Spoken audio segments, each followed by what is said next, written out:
नमस्कार मित्रांनो, मी अमोल जाधव. स्वागत आहे तुमचे CSC मराठी या यूट्यूब चॅनलवरती. मित्रांनो, आजच्या या व्हिडिओमध्ये आपण रेशन कार्ड ऑनलाईन डाउनलोड कसे करायचे हे पाहणार आहे. तर त्यासाठी सगळ्यात पहिल्यांदा आपल्याला Google Play Store ओपन करायचे आहे.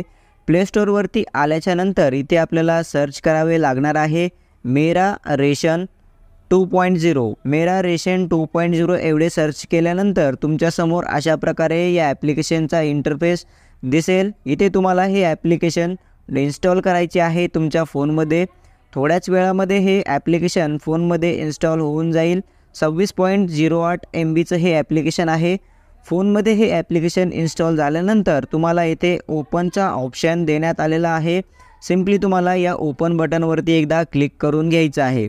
इथे तुम्हाला परमिशन विचारल्या जातील, तर सर्व परमिशन तुम्हाला इथे द्यायच्या आहेत. त्यानंतर ॲप्लिकेशनमध्ये तुम्हाला लँग्वेज सिलेक्ट करण्यासाठी विचारेल, तर इथे आपण इंग्लिश ही लँग्वेज सिलेक्ट करून घेणार आहेत. त्यानंतर आपल्याला नेक्स्ट या बटनवरती क्लिक करून घ्यायचं आहे. त्यानंतर आपल्याला खाली गेट स्टार्टेड हा एक ऑप्शन दिसेल, यावरती क्लिक करून घ्यायचं आहे. त्यानंतर आपल्यासमोर आता मेरा रेशन या ॲप्लिकेशनचे लॉग इनचे पेज आपल्यासमोर आलेले दिसेल. तर आपण इथे बेनिफिशरी म्हणजेच आपण एक लाभार्थी आहेत. तर इथे आपल्याला लॉग इन करण्यासाठी आधार कार्ड नंबर विचारला जात आहे. तुमच्या रेशन कार्डमधील जे काही सदस्य असतील, तर त्यापैकी कोणत्याही एका मेंबरचे इथे तुम्हाला आधार कार्ड नंबर जे आहे ते टाकून घ्यायचा आहे.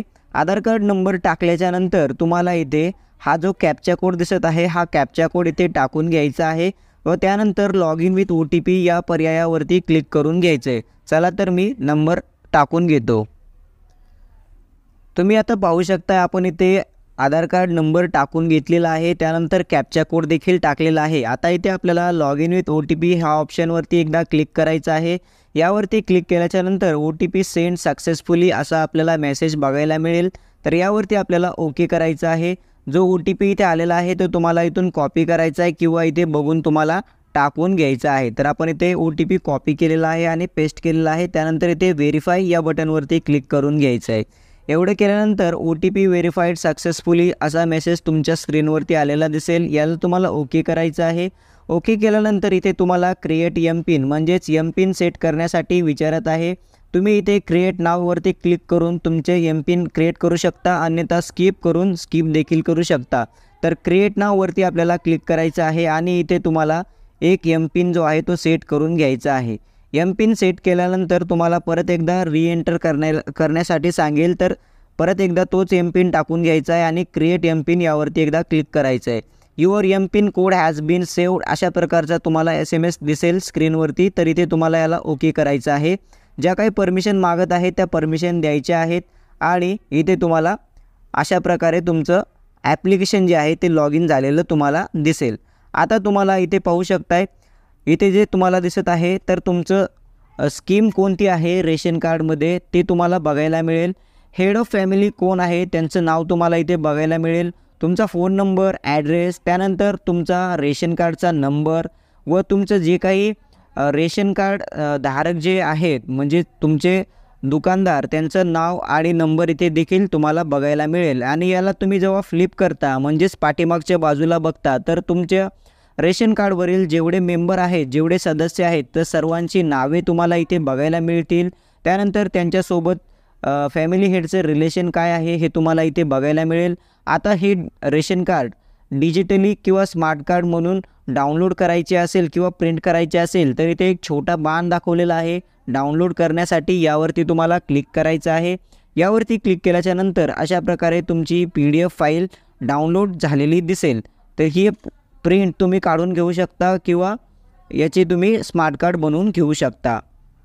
त्यानंतर इथे तुम्हाला मॅनेज फॅमिली डिटेल्स हा एक ऑप्शन देण्यात आलेला आहे. यावरती क्लिक करून तुम्ही तुमचे आधार कार्डसोबत eKYC आहे की नाही हे देखील तुम्ही इथे चेक करू शकता. एखाद्या वेळेस लग्न झाल्यानंतर नाव कमी करायचे असेल किंवा नाव जोडायचे असेल तर तुम्ही इथे डिलीट हा एक ऑप्शन आहे, यावरती क्लिक करून तुम्ही रेशन कार्डमधील नाव कमी देखील करू शकता. व एखाद्या मेंबरचे नाव तुम्हाला ॲड करायचे असेल तर वरती कोपऱ्यामध्ये ॲड न्यू मेंबर यावरती क्लिक करून तुम्ही तुमच्या रेशन कार्डमध्ये नवीन सदस्य जोडणी म्हणजेच नवीन मेंबरचे नाव देखील ॲड करू शकता. व तुम्हाला यामध्ये काही करेक्शन करायचे असेल तर तुम्ही एडिट या बटनवरती क्लिक करून तुमचे जे काही रेशन कार्डमध्ये चेंजेस करायचे असतील तर ते देखील तुम्ही आता ऑनलाईन करू शकताय. त्यानंतर इथे रेशन कार्ड पुढे अजून भरपूर सारे ऑप्शन आहेत. तर आपण इथे पाहू शकताय ट्रॅक माय रेशन, माय ग्रीव्हन्स, त्यानंतर सेल रिसिप्ट आणि बेनिफिट रिसिप्ट फ्रॉम गव्हर्नमेंट, म्हणजेच गव्हर्नमेंटकडून मिळालेली सबसिडी आपल्याला किती देण्यात आलेली आहे हे देखील आपण इथे पाहू शकताय. इथे तुम्ही पाहू शकताय सबसिडीच्या कॉलममध्ये गव्हर्नमेंटकडून सबसिडी आपल्याला किती देण्यात येत आहे ते देखील तुम्ही ऑनलाईन चेक करू शकताय. आणि आपल्या जवळील जे काही रेशन धान्य दुकानदार आहेत ते देखील आपल्याला इथे खाली नियर बाय FPS शॉप, म्हणजेच हे आपल्या एरियातील जवळपासचे रेशन दुकानदार आहेत, इथे आपल्याला रेशन जे आहे ते घेऊ शकताय. तर असेच महत्त्वपूर्ण व्हिडिओज आणि अपडेट पाहण्यासाठी आपल्या चॅनलला सबस्क्राईब करून नोटिफिकेशन बेल ऑन करा आणि हा व्हिडिओ इतरांसोबत शेअर करा. धन्यवाद. जय हिंद, जय महाराष्ट्र.